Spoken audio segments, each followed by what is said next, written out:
अनिल कुमार जी, राधे राधे महाराज। रोहित दुबे जी। महाराज जी, आप दोनों का एक जैसा प्रश्न है। महाराज जी, आप कह रहे हैं कि पाप कर्मों का फल शरीर को ही भोगना पड़ता है, ना कि आत्मा को। लेकिन आत्मा आसक्त हो चुकी है शरीर पे। समस्या तो इसी बात की फंस गई ना कि आत्मा शरीर में आसक्त हो सकती है। जैसे तुम ईमानदारी से बताओ, तुम अपने को आत्मा मानते हो, शरीर मानते हो ना?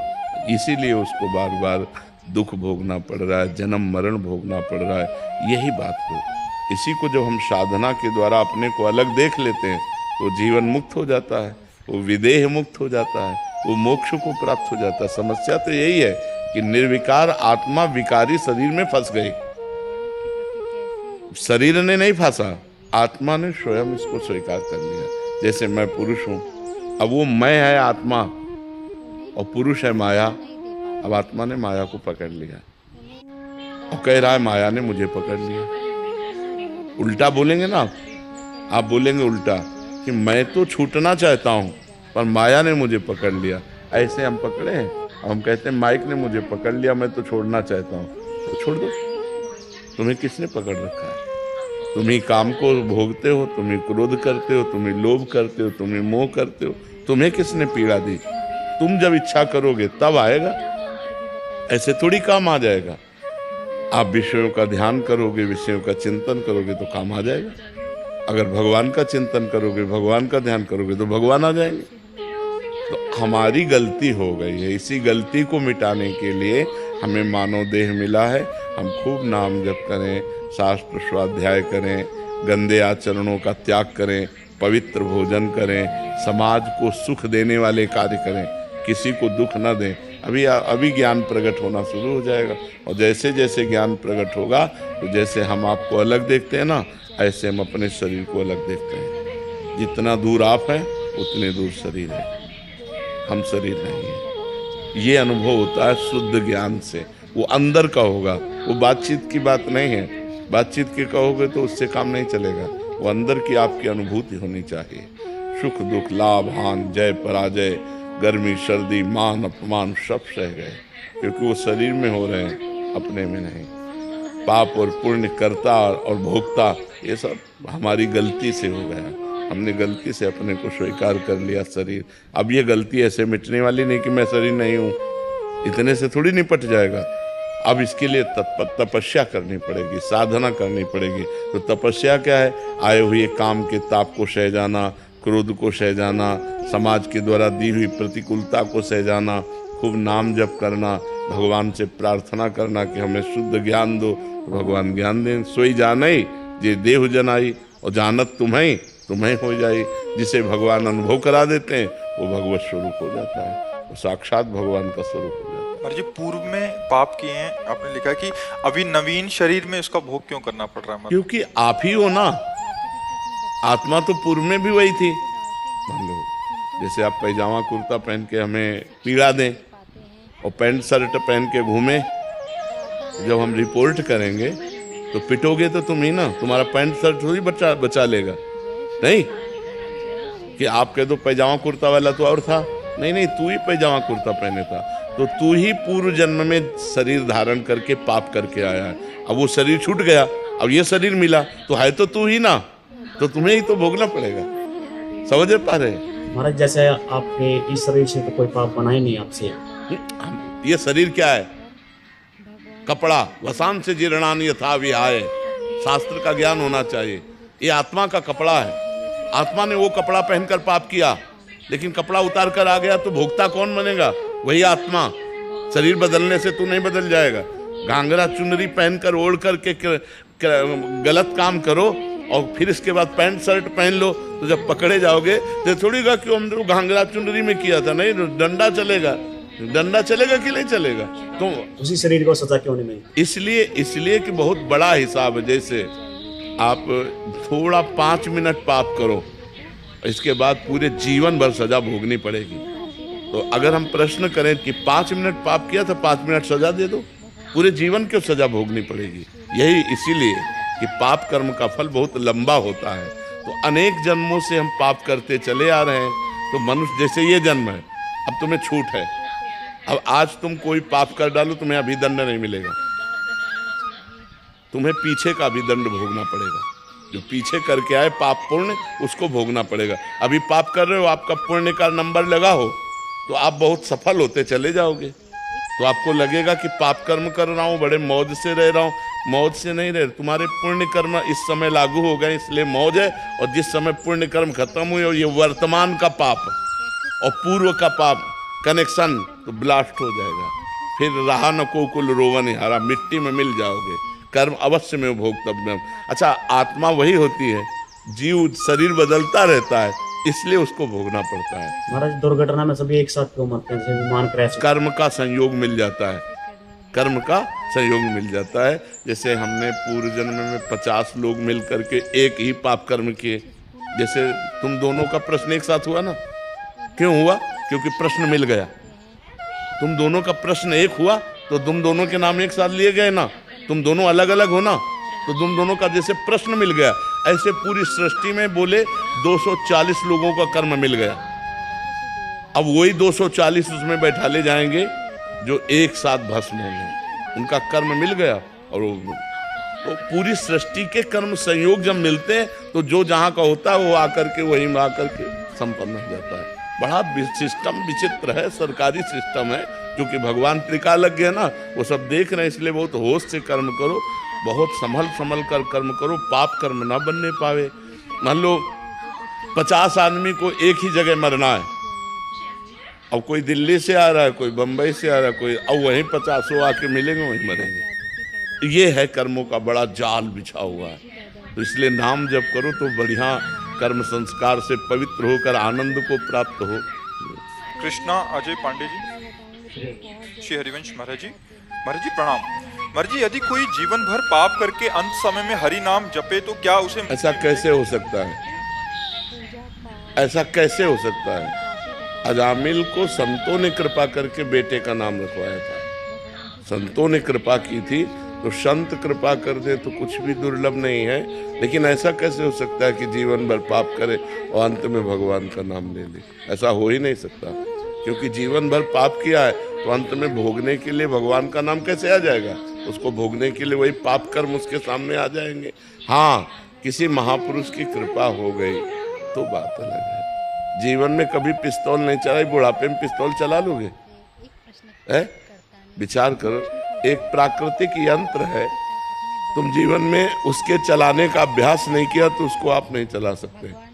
ऐसे ही आपने हरिनाम चलाने का अभ्यास नहीं किया, वो चिदानंद है, तो अंतिम समय में कैसे याद आ जाए भगवान का नाम? या तो किसी महापुरुष की कृपा हो जाए और या किसी परिवार का नाम ऐसा हो उसका नाम याद आ जाए। जैसे अजामिल का काम बन गया, उनके बेटे का नाम नारायण था, तो पुकारा नारायण, तो बात बन गई अंतिम समय। तो ऐसे गांव घर में अपने परिवार के नाम भी भागवतिक रखने चाहिए, जिससे बुलाने से हमारी वाणी पवित्र हो। अब आजकल ऐसे नाम रखे जाते जिनका कोई अर्थ नहीं। नाम रखने चाहिए भागवतिक, जिससे हम पुकारें हमारी वाणी पवित्र हो, हमारा घर पवित्र हो। तो इस तरह से दो भाव बनते हैं, या तो किसी संत महापुरुष की कृपा हो जाए और या कोई पारिवारिक ऐसा नाम हो जिससे आसक्ति हो, अंतिम समय में उसे पुकार लें तो हमारी बात बन जाए। अब अगला प्रश्न जी। तो परीक्षा से पहले बहुत भय लगता है कि परीक्षा में कैसे दे पाऊंगा परीक्षा, और या फिर उसका परिणाम कैसा होगा? उसे भय नहीं लगना चाहिए, क्योंकि बहुत छोटा चैप्टर होता है। तुम लोगों के ग्रंथ कितने होते हैं? हम लोगों के ग्रंथ दिखाएं, इतने इतने मोटे ग्रंथ है, 6-6 खंड, 8-8 खंड। हम जिस विषय में लगे उस विषय में लगे, हम डरे क्यों? तुम्हारी जगह अगर हम हो ना, तुम्हारा चैप्टर तो हम कंठस्थ कर लें, पूरा कंठस्थ कर लें। ये क्षमता जानते हो किससे आती है? ब्रह्मचर्य से। ये जो भय आ रहा है, ये जो घबराहट आ रही, व्यर्थ में क्यों आ रही? हमारा चैप्टर है, हमें 1 वर्ष दिया गया उस चैप्टर को तैयार करने के लिए, फिर हम डरे क्यों? इसका मतलब हमने अपने कार्य में प्रमाद किया, अपनी पढ़ाई को सही ढंग से नहीं पढ़ा, तब हमें डर लगता है। और आजकल हम सबसे ज़्यादा नए बच्चों से प्रार्थना करते हैं, ये छोड़ दो गर्लफ्रेंड बॉयफ्रेंड, ये तुम्हारा नाश कर देगा, तुम्हें न गृहस्थी लायक रहेगा और न हमारे भारत की उन्नति करने के लायक रह जाओगे, किसी प्रकार भारतीय सेवा के लायक नहीं रह जाओगे। बहुत गंदी आदत ये बच्चे और बच्चियों में फंसती जा रही है। हमारी बात मान लो, जब तक ब्याह न हो तब तक ब्रह्मचारी रहना, और घबराने की कोई ज़रूरत नहीं है। हम डरें क्यों? जब हमने पढ़ाई पढ़ी है उसी के अंतर्गत प्रश्न आता है। खास बात ये होती है कि क्लास के चैप्टर के अंतर्गत प्रश्न आता है। यदि बाहर का आए तो हमें डर लगे, ये पता नहीं कहाँ से प्रश्न कर दें, लेकिन हमारे चैप्टर के अंतर्गत ही करते हैं। क्यों? आज तक तो हमने यही देखा है कि अगर 9th क्लास है, 10th क्लास है, या 11 है, या 12 है, तो उसमें उसी क्लास के अंतर्गत के प्रश्न होंगे, ना कि बाहर के होंगे। तो हमें डरना क्यों है? हमें डट के पढ़ाई करनी चाहिए और उत्तर देना चाहिए और आगे बढ़ना चाहिए। हमें डर नहीं। ये जो निगेटिव सोच है ये सबसे ज़्यादा कमज़ोर कर देती है।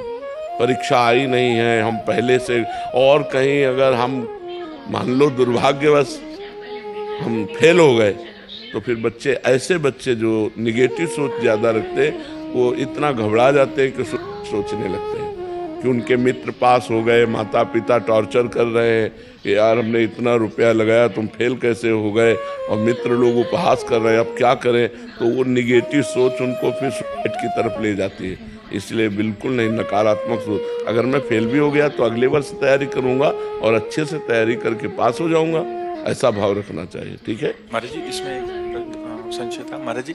सबके, आपके ही प्रवचन से सुना है कि सबकी बुद्धि का विकास भी अलग अलग धरा का होता है। तो महाराज जी, अगर बुद्धि ऐसे लघु है कि वो इतना विकासित, ब्रह्मचर्य एक वो पावर है कि बुद्धि को एकदम प्रकाशित कर देगा। ब्रह्मचर्य के बिना ऐसा पशुता नहीं जाती है। ब्रह्मचर्य में दिव्यता, दैवी शक्ति जागृत होती है। और ये बच्चे, नए बच्चे ब्रह्मचर्य को कोई महत्व नहीं दे रहे। कोई हस्तमैथुन कर रहा है, कोई व्यभिचार कर रहा है, कोई कुछ कर रहा है, सब गंदी गंदी बातें बढ़ती चली जाती हैं। पहले स्त्री का मतलब आकर्षण, पुरुष का आकर्षण, ये सब नहीं था। अब जो है ये भी हो गया है कि बच्चे में आकर्षण हो गया, स्त्री में आकर्षण हो गया। अब कैसे समस्या का समाधान हो? पहले तो था कि चलो स्त्री संयोग, ब्याह हुआ, फिर ये हमने तो कभी नहीं सुना कि स्त्री का आकर्षण, पुरुष का आकर्षण। अब ये कलयुग की एक नई रीति चल गई है, पुरुष का आकर्षण, स्त्री का आकर्षण। उससे सब भ्रष्ट होते चले जा रहे हैं और ये नहीं समझ रहे कि जीवन की शक्ति है, जीवनी शक्ति है ब्रह्मचर्य, वीर जीवनी शक्ति है। इसको जितना रोकोगे उतने आप तेजस्वी बनोगे, उतने आप बुद्धिमान बनोगे, उतने आप अध्यात्म बलवान बनोगे। कोई समझ ही नहीं रहा इस बात को। अरे ब्रह्मचर्य से रहो। जब ब्याह हो जाए तो महीने में एक बार केवल स्त्री संभोग के लिए शास्त्र आदेश करता है, वो भी मासिक धर्म के एक सप्ताह बाद। जब पवित्र हो जाए स्त्री तो एक बार संभोग के लिए, गृहस्थ के लिए शास्त्र आदेश करता है, महीने में एक बार। यहाँ की हालत क्या है बच्चों की? एक जहाँ तुम बैठे, यहाँ एक 12 वर्ष का बालक था, वो कह रहा था मैं हस्तमैथुन से परेशान हूँ, मेरे गर्लफ्रेंड है। अब बताओ क्या हमारी समाज की हालत होगी जब 12 वर्ष का बालक वो गर्लफ्रेंड रखने लगा, 12 वर्ष का बालक हस्तमैथुन करता है, वो क्या समाज में हमारी उन्नति प्राप्त करेगा? तो इसलिए नौजवानों से सबसे प्रार्थना है कि बुद्धि के विकास के लिए और जीवन को सुखमय काटने के लिए ब्रह्मचर्य को धारण करें। ब्रह्मचर्य के बिना बात नहीं। और ब्रह्मचर्य धारण वही कर सकता है जो समय से उठता है, ब्रह्म मुहूर्त में व्यायाम करता है और थोड़ा दौड़ भाग करता है। 2-3 किलोमीटर दौड़ा, आधा घंटा व्यायाम किया, 15-20 मिनट प्राणायाम किया, तब उसके अंदर दिव्यता आती है। फिर देखो जो पढ़ोगे वो आपको याद रहेगा। जो बच्चे ब्रह्मचर्यहीन होते हैं उनकी स्मृति शक्ति नष्ट हो जाती है। स्मृति नष्ट हो गई तो यही फिर घबराहट पैदा होती, पता नहीं क्या प्रश्न आवे, उत्तर दे पाऊँ न दे पाऊँ। नकल की जरूरत है, अकल की जरूरत है। अकल खो दिया ब्रह्मचर्य से। अब नए बच्चे विद्यार्थी हैं, नशा करते हैं। अरे विद्यार्थी जीवन एक तपस्वी जीवन होता है। विद्यार्थी जीवन है, अकड़ है, विनय होना चाहिए। विद्या विनयम ददाति। सौम्य लगता है पढ़ा लिखा आदमी है, सौम्यता से, सभ्यता से, गंभीरता से अपने परिवार से बात करना, प्रिय बात करना, कोई गंदे आचरण ना होना, कोई गंदा नशा ना होना, तब तो विद्यार्थी जीवन है। क्या आज का विद्यार्थी जीवन? छोटे छोटे बच्चे हैं सिगरेट पी रहे हैं, छोटे छोटे बच्चे शराब पी रहे हैं, छोटे छोटे बच्चे व्यभिचार कर रहे हैं। अब शासन की बहुत ज़रूरत है और बच्चे ना माता पिता का शासन मानते हैं, न शास्त्र का शासन, न भगवान का डर, न कानून का डर, मनमानी आचरण कर रहे हैं। तो इसीलिए वो आगे नहीं बढ़ पा रहे हैं। बढ़ भी पाएंगे तो कुछ कर नहीं पाएंगे। घूस दे करके अगर कोई अधिकारी या बने पैसा दे के, तो घूस ले करके अपना पेट पोषण करेंगे, अपना बैंक बैलेंस करेंगे। वो हमारे समाज का हित तो कर नहीं समझ सकते। समाज का हित वही कर सकता है जो जितेंद्रिय है, जो धर्मनिष्ठ है। वही अध्यात्म पावर वाला समाज का हित कर सकता है बच्चा। आशा करती हूँ कि महाराज जी की ये बातें आपको बहुत ही प्रेरणादायक लगी होगी और आप अपने जीवन में इसका अवश्य पालन करेंगे। आप मेरे चैनल को लाइक एंड सब्सक्राइब कीजिए। राधे राधे।